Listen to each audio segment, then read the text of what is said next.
Hello everyone, it's been so long since I've done a video, so I do apologise. I've been busy working. I've gotten a job.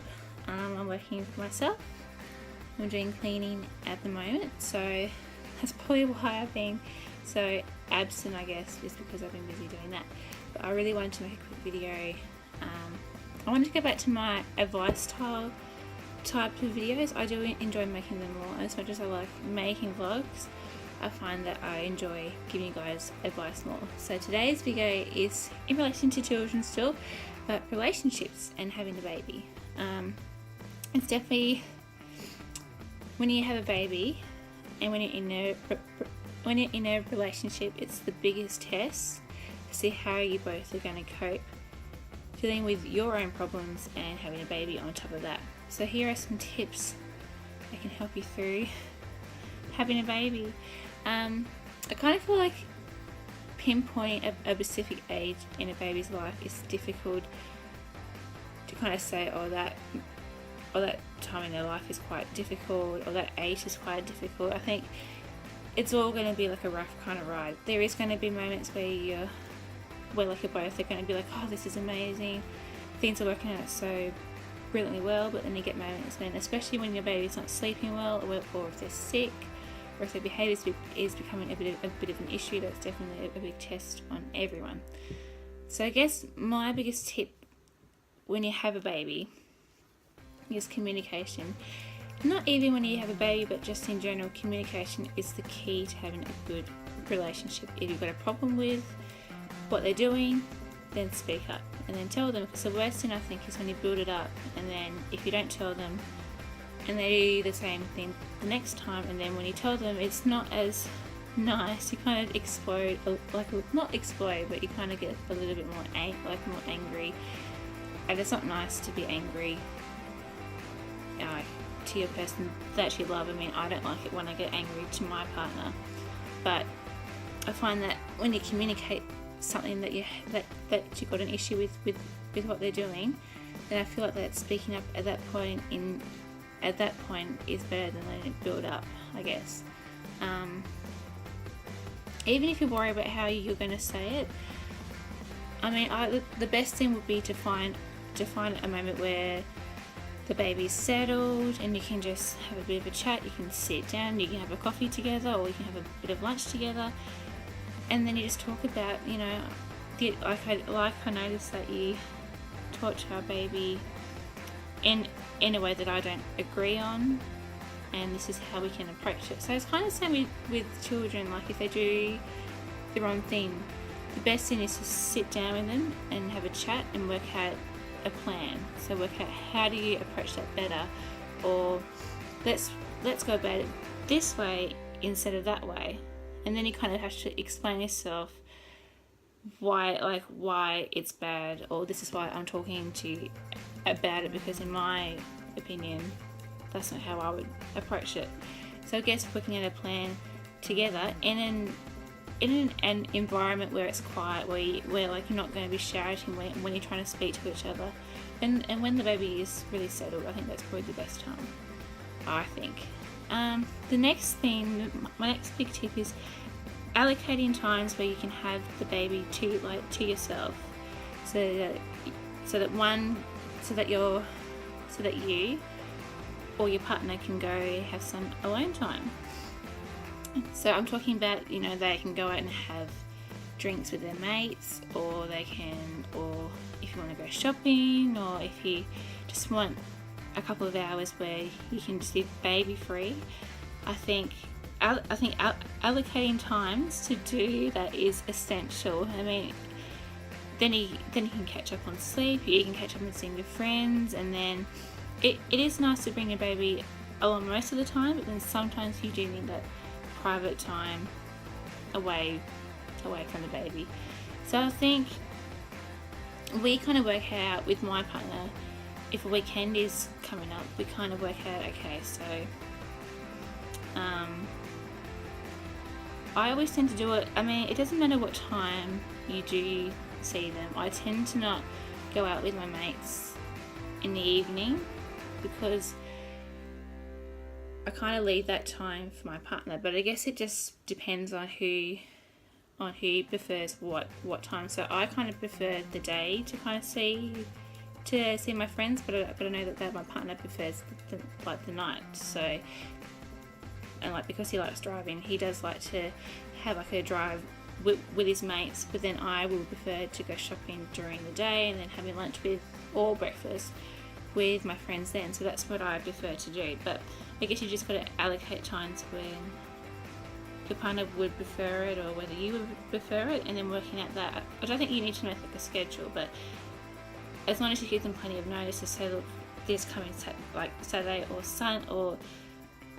Sunday, my friend's having a party, and would you mind if I go? Or even if you prefer to spend time together, which is completely okay. I mean, if you do prefer to spend the time together as a couple and want that alone time away from the baby, finding someone that you can trust to come into the home, just look after them, is perfect, whether it be a babysitter or a member of the family or a really good friend.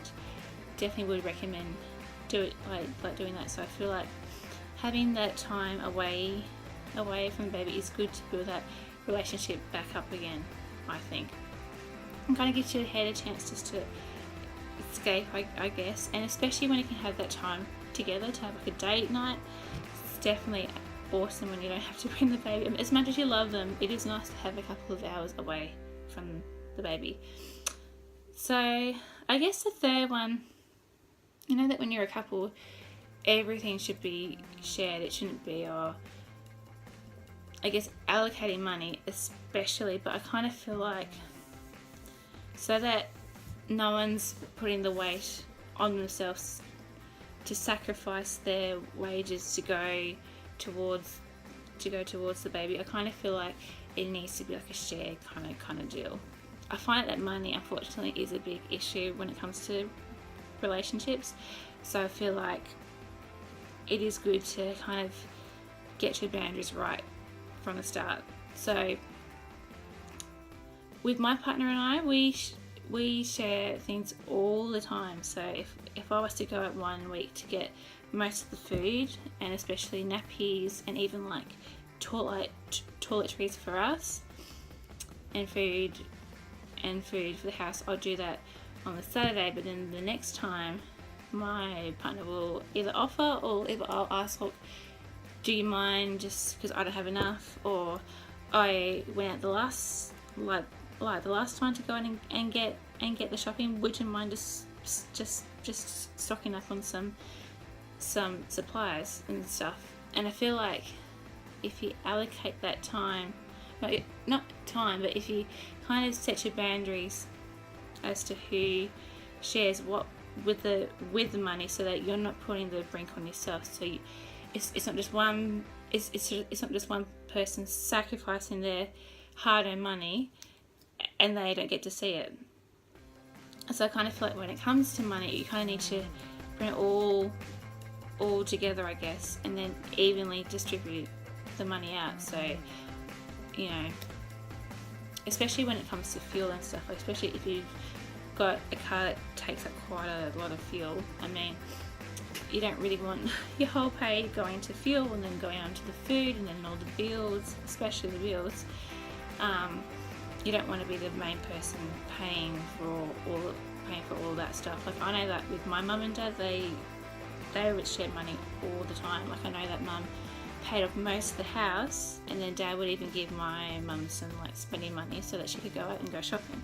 So I think it's good to kind of bring your money together and then sit down and like work out budgets and work, okay, so if you get fuel, then I'll get food, or if you get food, then I'll pay the house and I'll pay the phone bill, but if you wouldn't mind paying the water bill. So I guess you just got to work out the wages and work out what the spending should go towards, I guess. I guess my next one would be,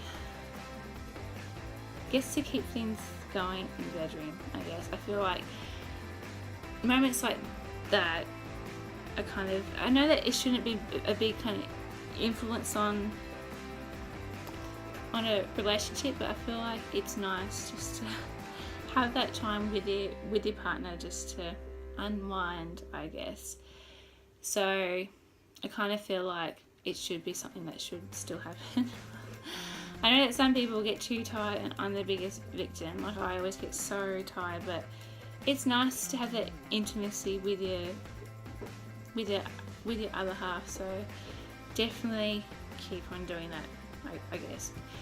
But really, my last one would be to spend lots of time as a family. I mean, going out, doing lots of family dates with your kids, going out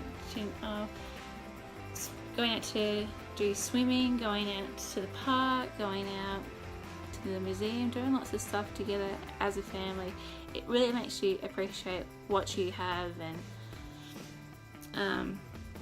it just makes you feel really lucky to have not only an amazing partner, but to have an amazing child or children. And it's just nice to be able to have some time when you can, to go out to the park. And I always say, you always make time, in your weekend, or if you have a day off, just to spend that time with your children, so that you're doing lots of fun things, and so they do have good memories, I guess, of what you guys did up on a weekend. And I always say to photograph everything. I mean, I love, especially my job being, like, I do cleaning, so I love walking through homes when there's lots of pictures of, like, the family and stuff, and I love seeing that. So it's always nice to do lots of nice things with your family, so that you can not just to photograph it, but it is nice to have photographs of those great times that you did have with your family. And it's nice to have that in their house, and it's good for the children, because then they can think, oh yeah, that's when we went swimming, or that's when we went to the park together as a family. So it's nice to have those memories in the house, and it's always good to hold on to those things, because memories, especially good memories, always keep you going. Like, whenever I have a bad day, I always either think of my mum, or I think of all the fun things that we did as a family. And even now with my partner and with my child, I always think of, like, the fun things that we do together there. So I guess in closing, just going through the things that I've talked about. So communication is important, allocating time, so whether you leave the baby with your partner while you go out and do, like, some errands, or so that you can have a break, or if it's so that you can have a date night together with your partner. That's really important. Thirdly, money, making sure that you're doing that evenly, because I feel like that most fights kind of start because of money, because money, especially when you have babies, you don't really get to see much of it. Fourth is spicing things up in the bedroom, and number 5 is spending time with your family as a whole family. So yeah, so I hope these tips helped. I will get back into the habit of making more videos, especially when I have moments like this where I don't have the baby. I can sit down and properly have a good old chat. I do want to do something again about stuttering. Someone brought something to my attention where they feel like that there's not enough awareness about it, or whether we've become really, like, blasé about the whole thing. Like, there was an incident on Facebook where a girl was trying to order something at Macca's, and she had a stutter, and she got laughed at because the people that were working there were making fun of her stutter. And I feel like we've become complacent, I guess, with it. It would be great. I guess I want to make a video to raise awareness for it, and to, especially for my local community, I love to start up, like, a program where people who do have a stutter have somewhere to go to, I guess, like, whether it'll be like a community hall where we can all meet and talk about strategies to help with our stutters, and to just make some new friends, and then we can go on dates as a group together, I guess. So we can go to the movies, or go camping, or do something like that. So that's what I'm planning to do, but I'll be focusing more on that for my next video. I will be making, like, bit of a rant, it will be quite a lengthy video. I am thinking that it will be quite big. So, but yeah, that's possibly going to be my next video. But I do enjoy making advice type of videos, so I do want to keep that going. But I hope you all have a great week, or rest of your week, because it's Wednesday here. And yeah, just enjoy your time with your partners and with your beautiful families, and have a good rest of the week. See ya.